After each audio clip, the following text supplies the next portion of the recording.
আসসালামু আলাইকুম। আজকে আমরা দেখবো ৫ নাম্বার সৃজনশীল। এটা হচ্ছে যে বলা যায় যে স্টুডেন্টের একটা ভয়ঙ্কর সৃজনশীল স্টুডেন্টের জন্য। কারণ এখানে লসাগু কষাগু আছে। আবার এখানে যে প্রাইম নাম্বার যেটা এটাও আছে। সবকিছু আমরা একসাথে একটা সৃজনশীলের মধ্যে সেট করেছি। তো এখানে দৃশ্য গল্পটা আমরা ছোট করে লিখেছি। এখানে আইসিটি স্যার একটা প্রোগ্রাম লিখেছি। সেই প্রোগ্রামটা হলো জোড় এবং বিজোড় বের করা। তারপরে সেটা হচ্ছে যে স্টুডেন্টকে কি করলো, তিন দ্বারা বিভাজ্য সংখ্যা দ্বারা নির্ণয় করার জন্য বললো, এবং সেটা ওই একই নিয়মে উদ্দীপকে এটা বলা আছে। এবং কিছুক্ষণ পরে আর একটা জিনিস তিনি শিখালো যে 1 থেকে 30 পর্যন্ত, 1 থেকে 30 পর্যন্ত এক এবং ওই সংখ্যা দ্বারা নিঃশেষে বিভাজ্য নয়, এরকম কিছু নাম্বার বের করার টেকনিক শিখালো। তার মানে হচ্ছে যে এটা একটা প্রাইম নাম্বার। কোনো একটা সংখ্যাকে যদি ওই সংখ্যা এবং এক ব্যতীত অন্য কোনো কিছু দ্বারা ভাগ করা যায় না, তাহলে সেটাকে বলা হয় প্রাইম নাম্বার। আর প্রথমে দেখো আইসিটি স্যার জোড় বিজোড় সংখ্যার প্রোগ্রাম রেখেছে। তার মানে 2 দ্বারা ভাগ করে ভাগশেষ নির্ণয় করলে সেটা পাওয়া যাবে হচ্ছে যে একটা ভাগশেষ যদি 0 পাওয়া যায় তাহলে সেটা জোড় সংখ্যা, ভাগশেষ যদি 0 পাওয়া না যায় তাহলে এটা হলো বিজোড় সংখ্যা। ঠিক আছে, 0 যদি পাওয়া না যায় তাহলে বিজোড় সংখ্যা। আর 3 দ্বারা বিভাজ্যের কথা বলেছে, তখন 2 দ্বারা ভাগ না করে আমাদের কি করতে হবে, 3 দ্বারা ভাগ করতে হবে। ঠিক আছে। আচ্ছা, তারপরে দেখো দৃশ্যকল্প 2 এ এখানে কি বলা আছে, গণিত স্যার লসাগু শেখালেন, মানে স্টুডেন্টের লসাগু শেখালেন, এবং সেখানে তিনি দুইটা সংখ্যা নিয়েছে, x = 45 এবং y = 36। এই লসাগু তিনি বের করতে হবে। এদের আবার গসাগু বের করতে হবে। দেখো লসাগু শেখালেন আর বের করতে বলেছে গসাগু। তো যাই হোক, আমি এখানে প্রশ্ন আছে অনেকগুলা। আসলে এখানে দুইটা প্রশ্ন না, এখানে মোটামুটি হচ্ছে যে 8টা প্রশ্নের মতো আছে। আমি দুইটা প্রশ্ন কম্প্যাক্ট করে লিখেছি। যেমন যে আইসিডি স্যার, এই যে দেখো আইসিডি স্যার এখানে হচ্ছে জোড় বিজোড় সংখ্যা বের করা অথবা 3 দ্বারা বিভাজ্য সংখ্যা বের করা, এইগুলার কি বের করতে হবে, আমাদের সি প্রোগ্রাম বের করতে হবে, ফ্লো চার্ট বের করতে হবে। আবার আইসিটি স্যার আরেকটা ইস্যু আছে, এই যে প্রাইম নাম্বারের, সেই প্রাইম নাম্বারে এটা কি করতে হবে, সি প্রোগ্রাম এবং ফ্লো চার্ট বের করতে হবে। ঠিক আছে, তাহলে অলরেডি কিন্তু 4টা হয়ে গেল। আর এখানে দেখো লসগু গসগু রয়েছে, সেই লসগু গসগুর সি প্রোগ্রাম ফ্লো চার্ট আঁকতে হবে। লসগুর সি প্রোগ্রাম ফ্লো চার্ট 2টা, গসগুর সি প্রোগ্রাম ফ্লো চার্ট আরো 2টা। বুঝতে পারলাম? তো দেখো আমরা এখানে সবার প্রথমে যেটা দেখবো যে আইসিটি স্যার জোড় এবং বিজোড় সংখ্যা বের করার যেটা সি প্রোগ্রাম লিখেছে, মানে শিখিয়েছিল, সেটা হচ্ছে আমরা সি প্রোগ্রাম দেখবো এবং ফ্লো চার্ট দেখবো। ঠিক আছে। তো এটা হচ্ছে সবচেয়ে সহজ একটা কোড, যতগুলো কোড আছে সেই কোডগুলোর মধ্যে সবচেয়ে সহজ কোড। আমরা শুধু মূল অংশটা লিখবো। ঠিক আছে, আমরা একটা ভ্যারিয়েবল নিলাম, সেই ভ্যারিয়েবলের নাম যেটা হচ্ছে নাম। নাম মানে সেই নাম্বারটা, স্ক্যান এফ পার্সেন্টেজ ডি, স্ক্যানের পার্সেন্টেজ ডি, সেই নাম্বারটা আমরা ইউজারের কাছ থেকে রিসিভ করলাম বা ইনপুট নিলাম। এখন এখানে দেখো, যদি ওই নাম্বারটা 2 দ্বারা বিভাজ্য হয়, নাম মানে নাম্বার, ভাগশেষ 2, ভাগশেষ 2 বলতে বোঝাচ্ছে 2 দ্বারা ভাগ করে আর ভাগশেষ যদি 0 সমান হয়, কার সমান হয়, যদি 0 সমান হয়, তাহলে এটা বলবো আমরা print even number, print even. ঠিক আছে, যদি 2 দ্বারা ভাগ করে ভাগশেষ 0 সমান হয় তাহলে এটা একটা ইভেন নাম্বার। আর যদি না হয়, 2 দ্বারা ভাগ করে ভাগশেষ যদি 0 সমান না হয়, তাহলে এটা কি প্রিন্ট করব, প্রিন্ট এফ, এই যে এফ, এটা হচ্ছে অড নাম্বার। ওকে, এটা কি নাম্বার, অড নাম্বার। এই যে আমাদের প্রোগ্রাম শেষ। এইটুকুই হলো জোড় বিজোড়ের প্রোগ্রাম। এখন দেখো তো, এই যে 3 দ্বারা বিভাজ্যের কথা বলেছে, 3 দ্বারা বিভাজ্য বললে এখানে কি করবো, আমরা সেই নাম্বারটাকে 3 দ্বারা ভাগ করবো, মানে জাস্ট খালি এই জায়গাটাতে চেঞ্জ হবে, আর কোথাও কিন্তু পরিবর্তন হবে না। ঠিক আছে, যদি বলে তোমাকে 4 দ্বারা বিভাজ্য, তখন এই জায়গাতে, 5 দ্বারা বিভাজ্য, তখন এই জায়গাতে খালি চেঞ্জ হবে, বাকি সবগুলাই সেম থাকবে। ওকে, তো 3 দ্বারা বিভাজ্য বলে কি প্রিন্ট করবে, ধরে নাও তখন আমি প্রিন্ট করব যে ডিভাইডেড, ডিভাইডেড মানে বিভাজ্য করা হয়েছে। আর যদি না হয় তাহলে দিলাম যে নন ডিভাইডেড, ডিভাইডেড, এটা 3 দ্বারা বিভাজ্য করা হয়নি। বুঝছো, খুবই সহজ প্রোগ্রাম এবং খুবই ছোট প্রোগ্রাম। তো এটা কিন্তু আবার কি বের করতে হবে, ফ্লো চার্ট। ফ্লো চার্টটা আমরা দেখে নিই, ফ্লো চার্টটা খুবই সহজ হবে। এটা লিখে দিলাম।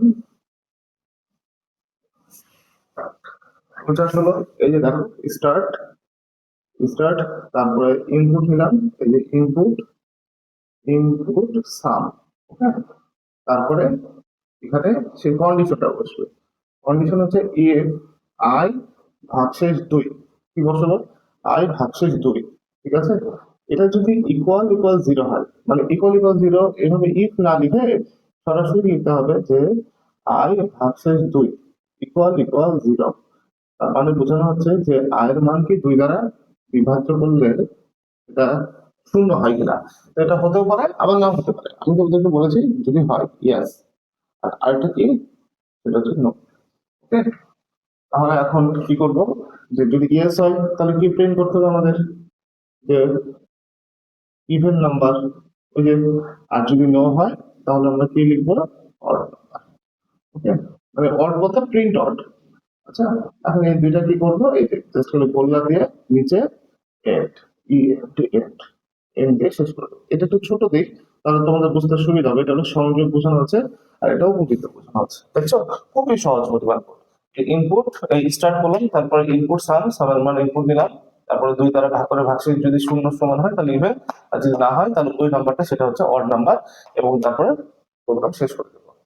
যদি তোমাকে 3 দ্বারা বিভাজ্যের কথা বলে তাহলে সেক্ষেত্রে এখানে 3 লিখবা, এই যে 3 জাস্ট খালি I পার্সেন্টেজ 3। ওকে, যদি ইয়েস হয় তাহলে এখানে ডিভিজর, আর যদি হচ্ছে না হয় তাহলে নন ডিভিজর। ওকে, নন ডিভাইডেড, এটা ডিভাইডেড, এটা নন ডিভাইডেড, তারপর প্রোগ্রাম শেষ। একই জিনিস খালি বারবার আলাদা করে লিখতে হবে। এটা তোমরা তাহলে স্ক্রিনশট তুলে নাও অথবা খাতাতে তুলে নাও।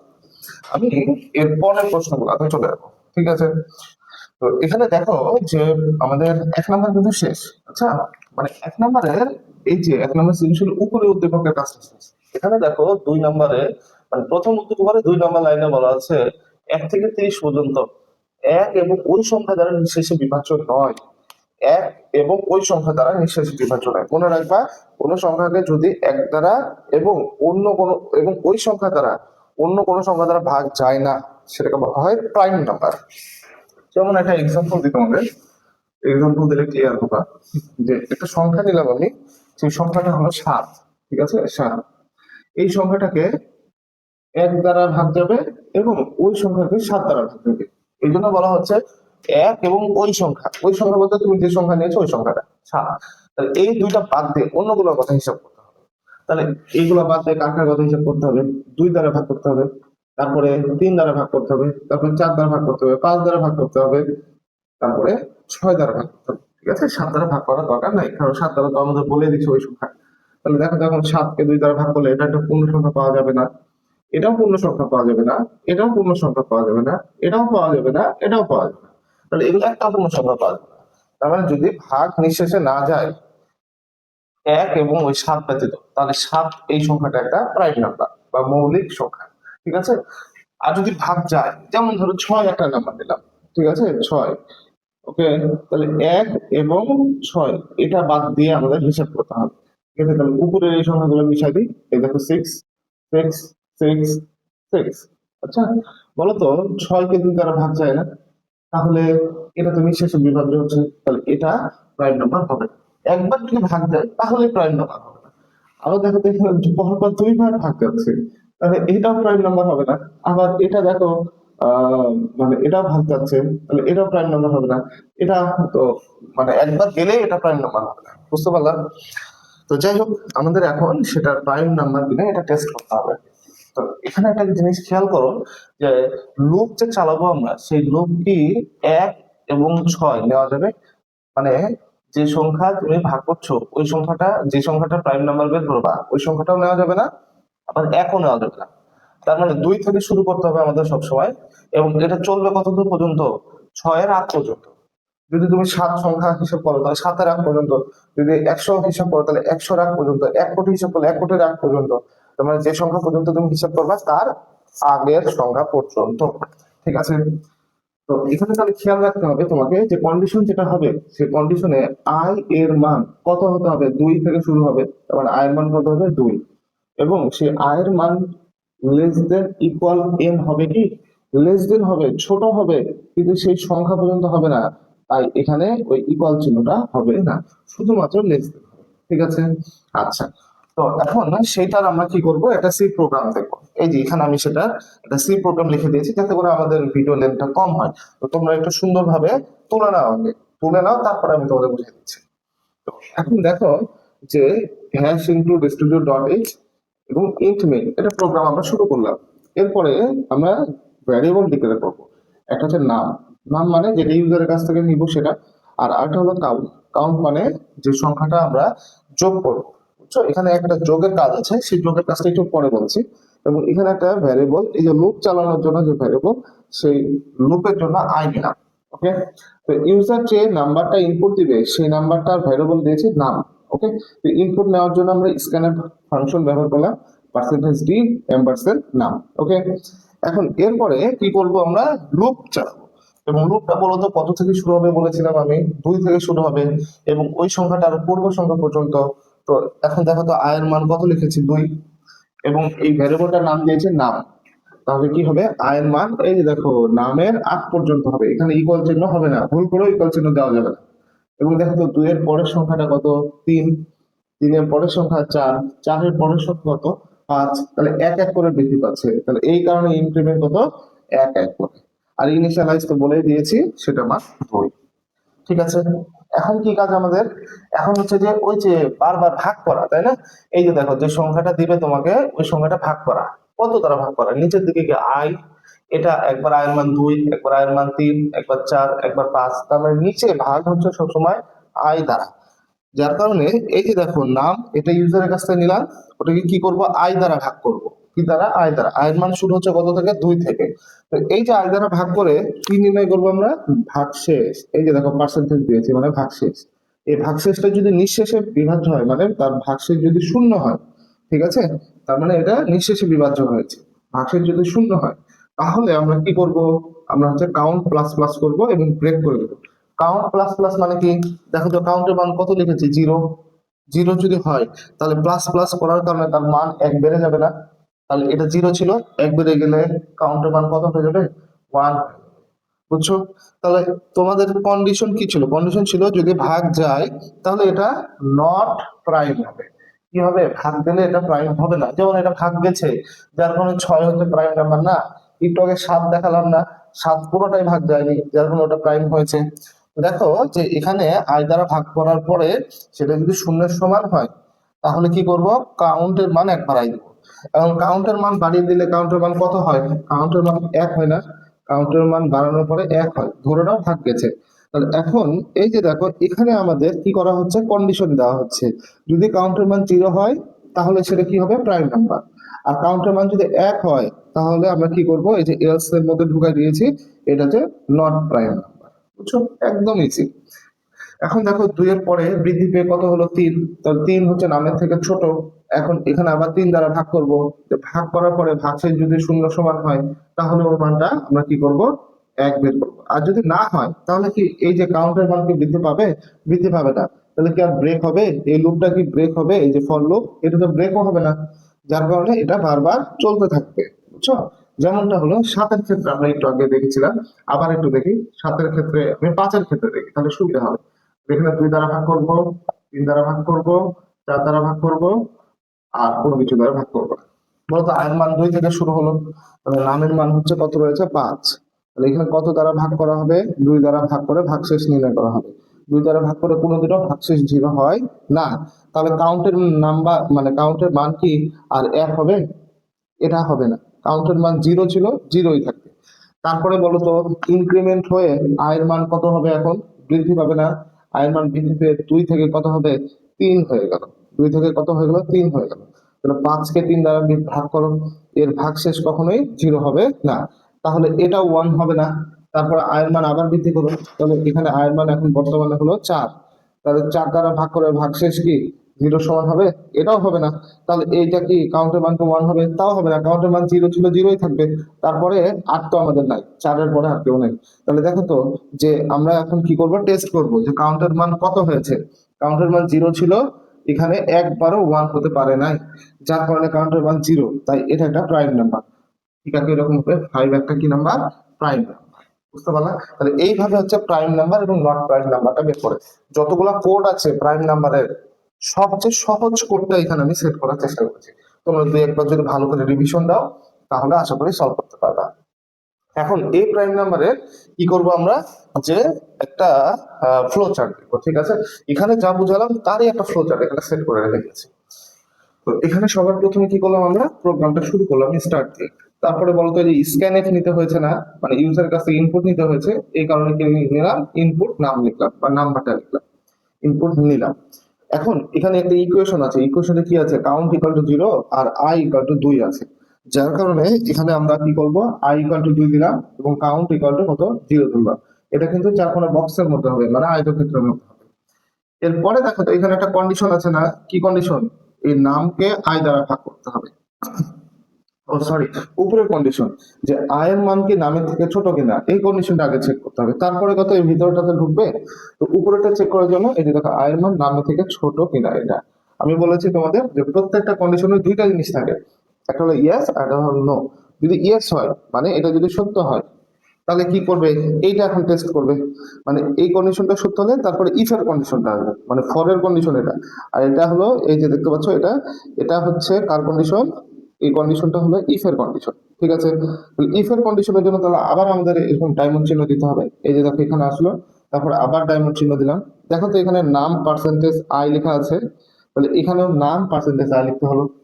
ইকুয়াল ইকুয়াল জিরো, এই দেখো ইকুয়াল ইকুয়াল জিরো। ওকে, তো আমি বলেছি প্রত্যেকটা কন্ডিশনারই কি হয়, দুইটা করে মানে আউটপুট থাকে। এই যে দেখো ইয়েস হলে ডান দিকে, নো হলে বাম দিকে।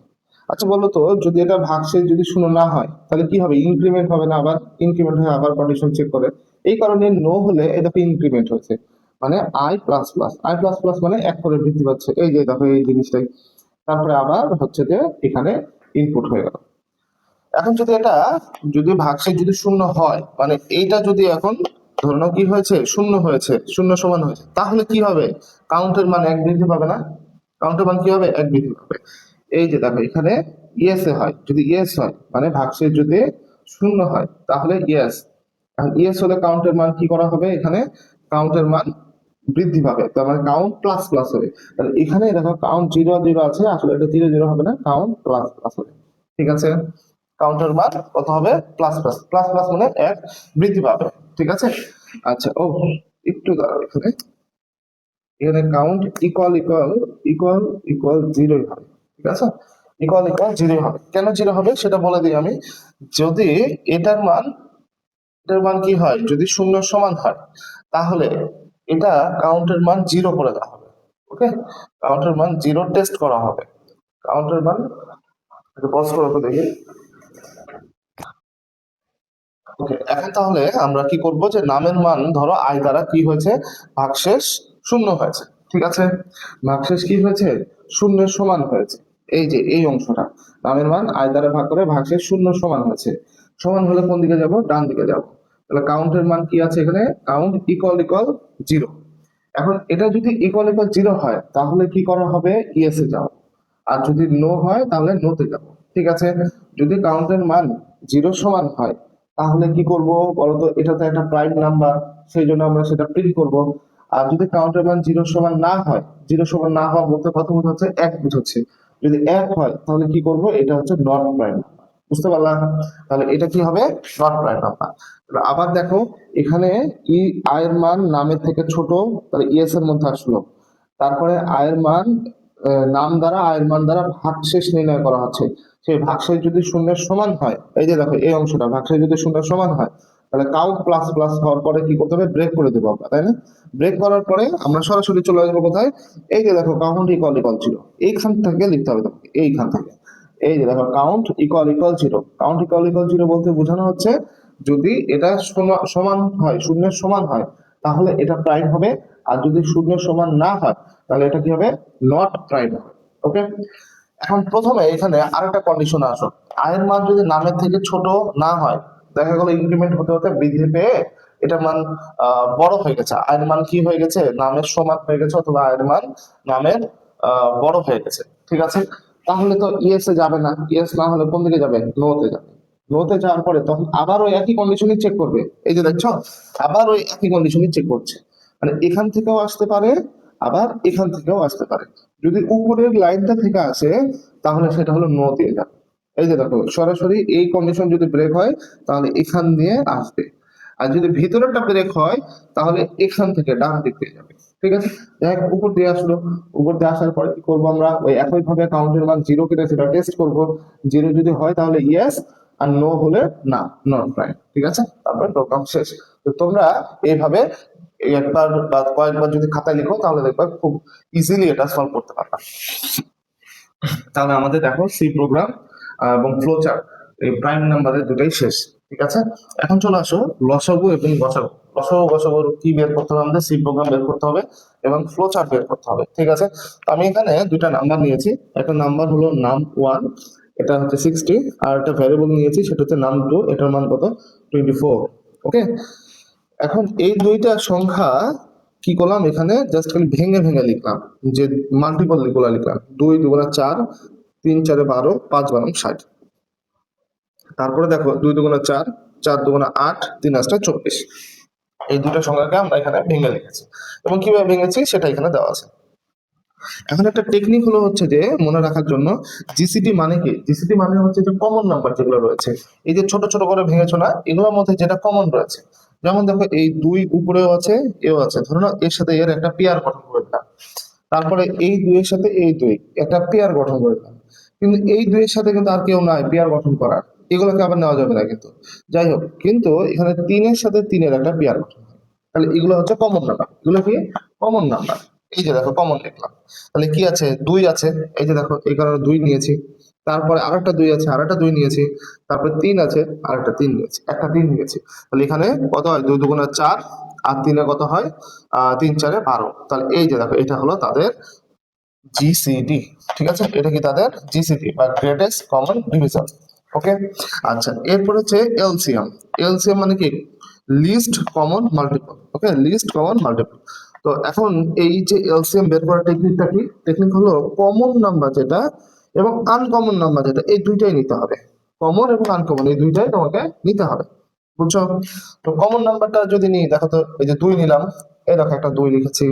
তারপরে পরে আরেকটা 2 লিখেছি।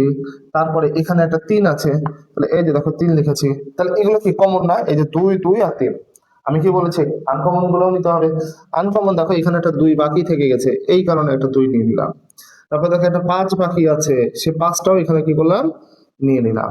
তাহলে এই যে পুরাটার গুণফলই হবে হলো এলসিএম বা লিস্ট কমন মাল্টিপল। তো এখন দেখো তো 2 দুগুণা 4, 4 দুগুণা 8, 3 8 24। 24 এর সাথে যদি 5 গুণ করা হয় পাওয়া যাবে টোটাল 120। কত পাওয়া যাবে? টোটাল 120 পাওয়া যাবে, বুঝছো? আচ্ছা, তো এখন এই জিনিসটা এখানে আমি বের করার জন্য একটা সুন্দর করে ছক লিখে দিয়েছি যেন তোমরা বুঝতে পারো। তো এখানে দেখো নাম 1 যে আছে না, এই নাম 1টাকে আমরা এখানে n1 দ্বারা প্রকাশ করেছি। আর যেটা নাম 2 আছে, এই এই জিনিসটাকে আমরা n2 দ্বারা প্রকাশ করেছি। মানে নাম্বার 2 যেটা ওটা n2, নাম্বার 1 যেটা ওটা n1। ওকে, আর দেখো এখানে REM লিখেছি। REM মানে হলো রিমাইন্ডার। রিমাইন্ডার বাংলা হচ্ছে ভাগ শেষ। ঠিক আছে, রিমাইন্ডার বাংলা অর্থ কি? ভাগ শেষ। তো কি লিখেছি? নাম্বার 1 এর মান এখানে কত বলা আছে? 60। নাম্বার 2 এর মান দেখো তো 24 দেওয়া আছে। তাহলে 60 আর এটা কত? 24। আচ্ছা, এরপরে হচ্ছে রিমাইন্ডার। REM মানে কি? রিমাইন্ডার। তো কার কার রিমাইন্ডার? এই যে দেখো নাম্বার 1 এবং নাম্বার 2 এর রিমাইন্ডার। কাকে কাকে ভাগ করব? নাম্বার 1 কে নাম্বার 2 দ্বারা ভাগ করব। ঠিক আছে, তো নাম্বার 1 এখানে কত? 60, আর নাম্বার 2 কত? 24। তাহলে যদি আমরা ভাগ করি, ভাগশেষটা কত পাওয়া যায়? ঠিক আছে, যদি ভাগ করি তাহলে ভাগশেষটা কত পাওয়া যায়?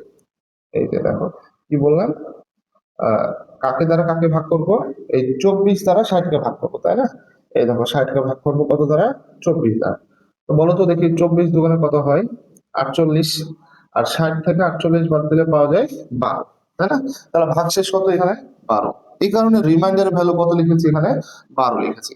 12 লেখার পরে একটা জাস্ট টেকনিক তোমাকে অবলম্বন করতে হবে। এটা কেন করতে হবে? কারণ এটা লসাগু বের করতে হবে, তাই তাই এই টেকনিকটা অবলম্বন করতে হবে। কি টেকনিক? এতে দেখো নাম 2 এর ভ্যালু যেটা আছে ওটা চলে আসবে নাম 1 এর কাছে। মানে n2 এর ভ্যালু যেটা আছে ওটা কোথায় চলে আসবে? n1 এর কাছে, বুঝছো? তো ডান দিকেরটা যদি বাম দিকে আসে, তাহলে এর ডান দিকে কি আছে? রিমাইন্ডার। ওই রিমাইন্ডারটা আবার কোথায় চলে আসবে? n2 এর কাছে চলে আসবে। তারপর এই দুইটা সংখ্যা কি হলো? সুইচ করলো। তাহলে আবার দেখো প্রথম অংশ কি করলাম? প্রথম অংশ হলো বা প্রথমবার যেটা করলাম সেটা হলো রিমাইন্ডার করলাম। রিমাইন্ডার মানে কি? ভাগশেষ। এই ভাগশেষ করা হয়ে গেল আমাদের। তারপরে n2 এর ভ্যালুটা চলে আসবে n1 এর কাছে, আর রিমাইন্ডার ভ্যালুটা চলে আসবে n2 এর কাছে। তাহলে দেখো তো এখন বর্তমানে তাহলে n2 এর মান বর্তমানে 12, আর n1 এর মান বর্তমানে 24। ঠিক আছে, তাহলে আমাদের কি করতে হবে? আবার ভাগ করতে হবে। দেখি তো, আবার ভাগ করি। এই যে 24, এটাকে 12 দ্বারা ভাগ করবো। তাহলে বলো 12 দুগুণে কত হয়? 24। ঠিক আছে, 24 থেকে 24 বিয়োগ করলে কত পাওয়া যায়? 0, তাই না? আর এখন কিন্তু দেখো রিমাইন্ডার ভ্যালু কত পাইলাম, 0 পেলাম। যদি রিমাইন্ডার ভ্যালু 0 পাওয়া যায় তাহলে তখন স্টপ হয়ে যেতে হবে। রিমাইন্ডার ভ্যালু যদি কি পাওয়া যায়, 0 পাওয়া যায়, তখন প্রোগ্রামটা স্টপ করে দিতে হবে, মানে লুপটা স্টপ করে দিতে হবে। তো এখানে দেখো আমি একটা ইজি নিয়েছি, তাই এখানে দুইটা স্টেপে হয়েছে। তুমি যদি অন্য কোনো সংখ্যা নাও তাহলে এটা আরো বাড়তে থাকবে। তো যাই হোক, আমরা তাহলে কিভাবে এটা ক্যালকুলেশন করলাম, দেখো তো যে এখানে 12 জিনিসটা কি, 12, এই সরি 12 না, এখানে 24 জিনিসটা কি, একটু তাকাও তো, 24, এই যে 24 এর দিকে তাকাও তো, এই 24 আর হলো এখানকার দেখো তো, হয়ে গেল, সরি 24 না তো, এটা তো 12ই দেখছি, হ্যাঁ 12, এই যে বাবা এই যেটা দিকে দেখো, 12 দিকে দেখো, এই 12 যেটা, এই 12টাকে জিসিডি সমান না, জিসিডি কত ছিল, 12, তাহলে এন টু এর ভ্যালুটাও কত পেলাম, শেষ পর্যন্ত আমরা 12 পেলাম। তাহলে এই প্রোগ্রামটা শেষ হওয়ার পরে আমরা বুঝতে পারবো যে আসলে এন টুর ভ্যালু যা থাকবে, সর্বশেষ যা থাকবে এন টুর ভ্যালু ভ্যালু ওইটাই আসলে কি, ওইটাই হলো জিসিডি, ওইটাই হলো জিসিডি। এই লুপটা শেষ হওয়ার পরে কি করা হবে, যেটা এন টু এর ভ্যালু থাকবে, সর্বশেষ এন টু এর ভ্যালু, ওই ভ্যালুটা কি হবে, জিসিডি হবে। ওকে, আর এলসিএম তাহলে কোনটা হবে, এলসিএমটা পরে বলছি আলাদা করে। তো এখন দেখো যে এখানে তিনটা কাজ করেছি আমরা, সেই তিনটা কাজ আমি এখানে বের করে রেখে দিয়েছি। কি বের করে রেখেছি, এখানে ওই তিনটা কাজে বের করে রেখে দিয়েছি। প্রথমে হলো ভাগশেষ নির্ণয় করেছি, তাহলে আরইএম মানে কি, N1 ভাগশেষ ইনটু, তাহলে এইটা হলো আমাদের প্রথম কাজ ছিল। কি ছিল, এই যে দেখো এইটা হলো আমাদের প্রথম কাজ ছিল, এইটা হলো প্রথম কাজ ছিল। রিমাইন্ডার মানে কি, N1 ভাগশেষ ইনটু, N1 ভাগশেষ কি ইনটু, এটা হলো রিমাইন্ডারের প্রথম স্টেপটা ছিল। এরপরে দেখো 2 নম্বর স্টেপে কি করলাম, ওই যে দেখো সুইচ করে দিলাম না, N2 টা কার কাছে নিয়ে আসলাম, N1, এই যে দেখো N2 তীর চিহ্ন দিয়ে লিখেছি N1। তো দেখো এখানে দুইটা ভাগ করে ভাগশেষটা কার মধ্যে ঢুকাই দিয়েছি, রিমাইন্ডারের কাছে। তারপরে N2 এর মানটা পাঠিয়ে দিয়েছি N1 এর কাছে, রিমাইন্ডারের মানটা পাঠিয়ে দিয়েছি কার কাছে, সরি N2 এর মানটা পাঠিয়ে দিয়েছি N1 এর কাছে, রিমাইন্ডারের ভ্যালুটা পাঠিয়েছি N2 এর কাছে। এই যে দেখো জাস্ট সুইচ করে দিয়েছি। এই তিনটা লাইনই হচ্ছে তোমার জিসিটির হলো মূল অংশ। এই তিনটা লাইন বারবার কমপ্লিট করার পরে সর্বশেষ N2 এর ভ্যালু যেটা পাবা, সর্বশেষ N2 এর ভ্যালু যেটা পাবা, ওইটাই হলো জিসিটি। তাহলে এখানে আমাদের একটু চেঞ্জ করে দিই, এটা হলো 2 হবে। তো কি বললাম, যে N2 এর ভ্যালু যেটা পাওয়া যাবে ওটাই হলো জিসিটি। আর আমরা যে কোড করব, আমরা যে প্রোগ্রাম করব, সেই প্রোগ্রামের এই তিনটা লাইন হলো মূল অংশ। এই তিনটা লাইন হলো মূল অংশ। বিশেষ করে এই 3 লাইন যদি তুমি বুঝে থাকো, বা এই 3 লাইন যদি বারবার লিখে লিখে প্র্যাকটিস করো, তাহলে তোমার সি প্রোগ্রাম জিসিডি এর কমপ্লিট হয়ে যাবে। বুঝছো? তাহলে এখন আমরা সেইটা সি প্রোগ্রামটা দেখবো। ঠিক আছে,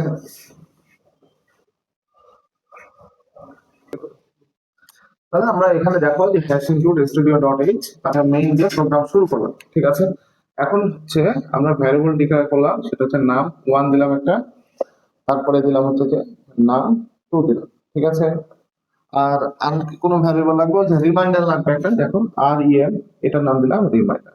ওকে, আচ্ছা, এখন আমরা কি করব, এখন হচ্ছে যে ইউজারের কাছ থেকে ইনপুট নিব, স্ক্যান এফ, ইউজারের কাছ থেকে ইনপুট নিব, স্ক্যান এফ। তোমরা কিন্তু এখানে দুইটা লাইন ফাঁকা রাখো, আচ্ছা, করার সময় দুইটা লাইন ফাঁকা রাখো। তো স্ক্যান এফ পার্সেন্টেজ ডি, এটা হলো এম্বারসেন নাম 1, আর এটা কি এম্বারসেন নাম 2। দুইটা ভ্যালু আমরা কি করলাম, ইনপুট নিলাম ইউজারের কাছ থেকে। এরপরে কি অংশটা করব, মানে কোন কাজটা করব, যে সরাসরি এই তিনটা লাইন লিখবো। ঠিক আছে, সরাসরি এই তিনটা লাইন কি আছে, R E M remainder equal to N1 ভাগ N2। N1 বলতে বোঝানো হচ্ছে এই যে দেখো নাম্বার 1 ভাগশেষ নাম্বার 2। ঠিক আছে, এই যে নাম্বার 2। ওকে, ও এখানে আমি আসলে এন দ্বারা রিপ্রেজেন্ট করার কারণ কি জানো, এই যে নাম 1টাকে N1 এর মধ্যে রেখেছিলাম, নাম 2কে N2 এর মধ্যে রেখেছিলাম।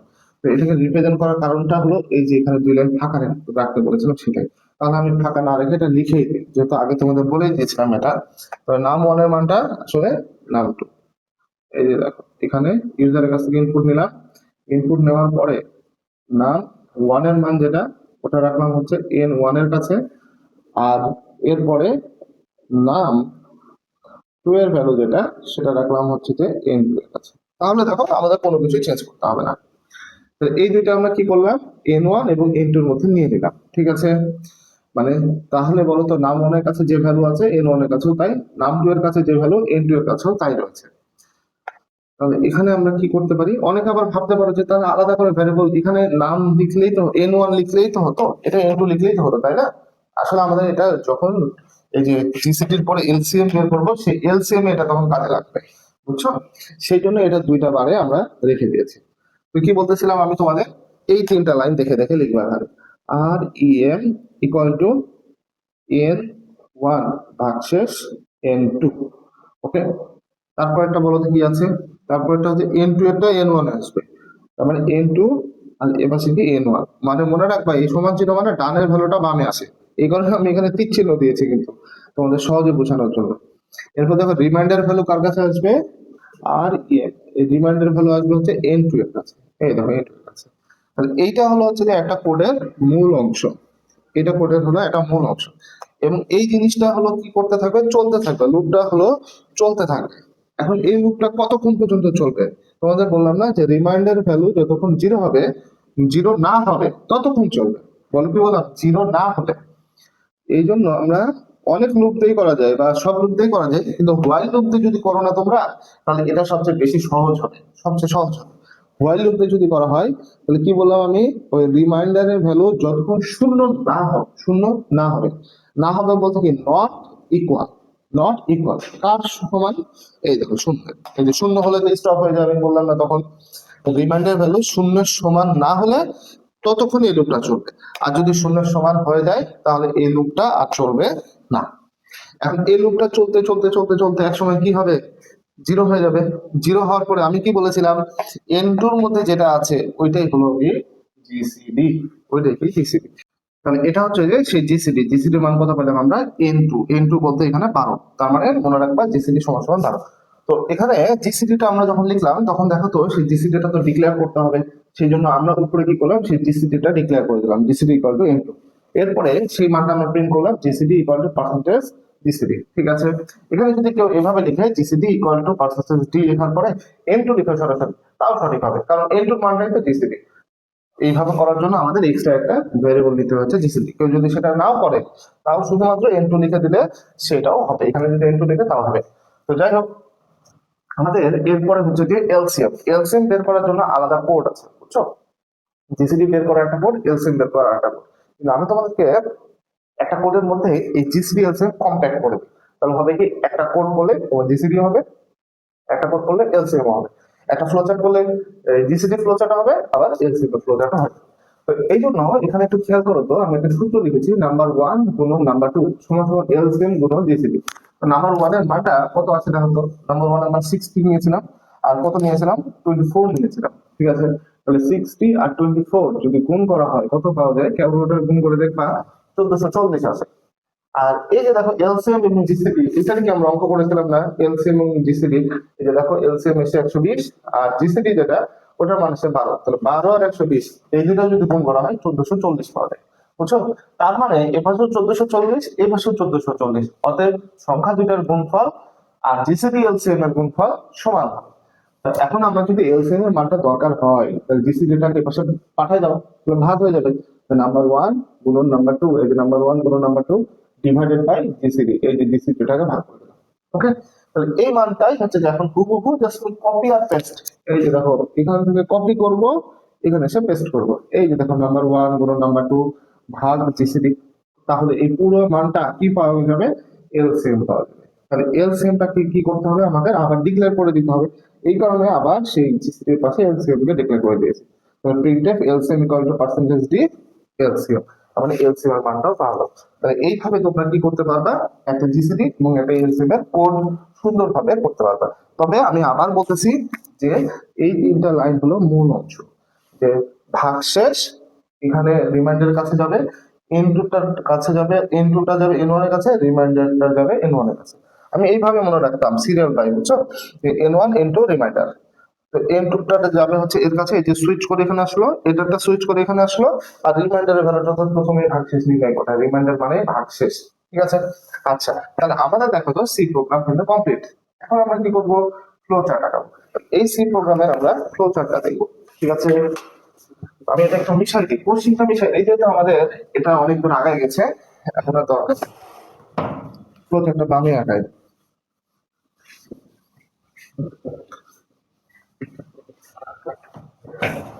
আচ্ছা, তো ফ্লো চার্ট আঁকানোর জন্য আমরা কি করবো, প্রথমে হচ্ছে যে স্টার্ট নিলাম, ঠিক আছে। স্টার্ট স্টার্ট নেওয়ার পরে এই যে দেখো, আমাদের কি করতে হবে, ইউজারের কাছ থেকে ইনপুট নিতে হবে।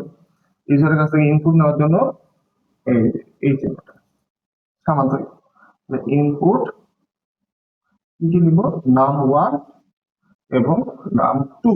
আচ্ছা, এরপর দেখো তো দুটো ইকুয়েশন আছে না, আর ইকুয়েশন থাকলে কার মধ্যে লিখতে হয়, আমি তোমাদেরকে বলেছি চার কোণা বক্সের মধ্যে লিখতে হয়। তাহলে এখানে n1 ইকুয়াল টু লিখলাম নাম1, আর n2 সমান সমান লিখলাম নাম2। বুঝতে পারলাম? এখন এরপরে রয়েছে কি হোয়াইল। হোয়াইল বলতে আসলে এটা একটা কন্ডিশন দেওয়া আছে। এটা কি দেওয়া আছে, কন্ডিশন। কন্ডিশন সবসময় ফ্লোচার্টে কেমন হয়, এই যে দেখো তোমাদেরকে দেখিয়েছি, সেটা হচ্ছে আর ইএম, রিমাইন্ডার যা আছে তাই লিখবো। আচ্ছা, reminder not equal zero, not equal zero, তার মানে জিরো সমান যদি না হয়, ঠিক আছে। বলো তো এখানে কয়টা সবসময় আউটপুট পাওয়া যায় কন্ডিশনের সময়, দুইটা, একটা হলো ইয়েস আর একটা কি নো। এই দেখো এটা হলো ইয়েস, এটা হলো নো। যদি ইয়েস হয়, কি বললাম, যদি ইয়েস হয় তাহলে কি কাজ করতে হবে, তাহলে এই যে দেখো এই তিনটা কাজ করতে হবে। বলো তো কি কাজ করতে হবে, এই তিনটা কাজ। এই তিনটা কাজ কি, আর ইএম। আচ্ছা, এই তিনটা কি ইকুয়েশন না, এই তিনটা তো ইকুয়েশন। ইকুয়েশন হলে চার কোণা বক্সের মধ্যে লিখতে হবে, আগেই বলেছি। রিমাইন্ডারের মান হবে কি n1 ভাগশেষ n2, তারপরে n1 ইকুয়াল টু n2, তারপর n2 equal to r m remainder. বুঝছো? এটা হওয়ার পরে কি হবে, এই যে দেখো আবার এখানে চলে যাবে এই মানটা। তার মানে এটা একটা লুপের মতো কাজ করবে। এখানে কিন্তু ইনক্রিমেন্টের ব্যাপারটা হচ্ছে না, সবগুলো কাজ আমি একসাথে করে দিই। বুঝছো? এই কাজটা হতে থাকবে এবং হতে হতে হতে এক সময় কি হয়ে যাবে, জিরো হয়ে যাবে, রিমাইন্ডারের ভ্যালু ভাগশেষ জিরো হয়ে যাবে। যদি জিরো হয়ে যায়, সরি ভাগশেষ যদি হ্যাঁ জিরো হয়ে যায়, তখন কি হবে, নোতে চলে যাবে। যদি নোতে হয় তখন আমরা কি লিখবো, এই যে দেখো জিসিডি ইকুয়াল টু n2 লিখবো। জিসিডি এর মানটা কার মধ্যে ঢুকাই দিলাম, n2 এর মধ্যে ঢুকাই দিলাম। ওকে, এখন এটা হওয়ার পরে আমরা কাকে প্রিন্ট করব, এই যে দেখো এই জিনিসটা প্রিন্ট করবো না, তাহলে কি করব, প্রিন্ট করবো, তাই না। প্রিন্ট, এই যে এখানে আমরা সেটটা প্রিন্ট করলাম, প্রিন্ট প্রিন্ট জিসিডি। তাহলে আমাদের এতটুকু যে কোড হলো, এতটুকু হলো জিসিডি এর কোড। এখন এখানে কি করলাম, এন দিয়ে দিলাম। এই যে দেখো শেষ, আমাদের জিসিডি এর কোড কিন্তু শেষ। কিন্তু আমাদের এলসিএম তো লাগবে, তাই না। এলসিএম এর কোড যদি লাগে তখন হচ্ছে এই প্রিন্টের জায়গাটাতে মিশাই দেবো। আচ্ছা, এই প্রিন্টের অংশটা মিশাই দেবো। মিশাই দেওয়ার পরে কি করব, এই যে লাইনটা দেখতে পাচ্ছ না তোমরা, এই লাইনটা এখান থেকে এখানে জাস্ট খালি কপি আর পেস্ট করবো। যেহেতু একটা সমীকরণ ওটা একটা, তাহলে এখানে লিখবো হচ্ছে এলসিএম ইকুয়াল টু নাম ওয়ান স্টার নাম টু, তারপরে ভাগ জিসিডি। বুঝছো? এই দেখো ভাগ জিসিডি। তাহলে আমাদের কি হয়ে গেল, এলসিএম এর মানটা বের হয়ে গেল। এখন এলসিএম এর মানটা বের করার পরে এটা আমরা কি করবো, সেই এলসিএম টা প্রিন্ট করবো। এখানে লিখবো প্রিন্ট এলসিএম। ঠিক আছে, এই দেখো আমরা এলসিএম এর মানটা প্রিন্ট করলাম, প্রিন্ট করে এটাকে এন্ড করে দিলাম। এন্ড মানে শেষ। তাহলে এই এতদূর পর্যন্ত যদি করো তাহলে জিসিডি এর মান হয়ে গেল, যে প্রিন্ট জিসিডি করবা। আর যদি এলসিএম বের করতে চাও তাহলে এই লাইনটা এক্সট্রা করে এখানে এলসিএম প্রিন্ট করে দাও। তাহলে তোমাদের এইভাবে জিসিডি এবং এলসিএম করে ফ্লো চার্ট করতে হবে। বুঝছো? তো এই সৃজনশীলটা অন্যান্য সৃজনশীল থেকে একটু আলাদা এবং বেশ জটিল, কঠিনও বলা যায় স্টুডেন্টদের জন্য। তো তোমরা যদি লিখে লিখে প্র্যাকটিস করো, আমি যা পড়ালাম এগুলো ওয়ান বাই ওয়ান শেষ পর্যন্ত যদি তুমি লিখে প্র্যাকটিস করো এবং নোট করে দাও এবং বারবার একই জিনিস করো, তাহলে দেখবা এই জিনিসটা অনেক সহজ হয়ে গেছে। এবং এই যে জিসিডি এলসিএম যেটা, এটা কিন্তু রাজশাহীর মধ্যে 25 সালে আসার একটা প্রশ্ন। তো তোমাদের সামনে ইন ফিউচারেও মানে 26 সাল 27 সালে এই কোশ্চেনটা আসতে পারে। তোমরা বারবার প্র্যাকটিস করবা, বারবার বলতেছি লিখে লিখে প্র্যাকটিস করবা, দেখবা এর মধ্যে থেকে কমন আসবে এবং পরীক্ষা ভালো হবে। তাহলে সেই কামনা আকাঙ্ক্ষা করে তোমাদের আজকের ভিডিও শেষ করছি। আল্লাহ হাফেজ।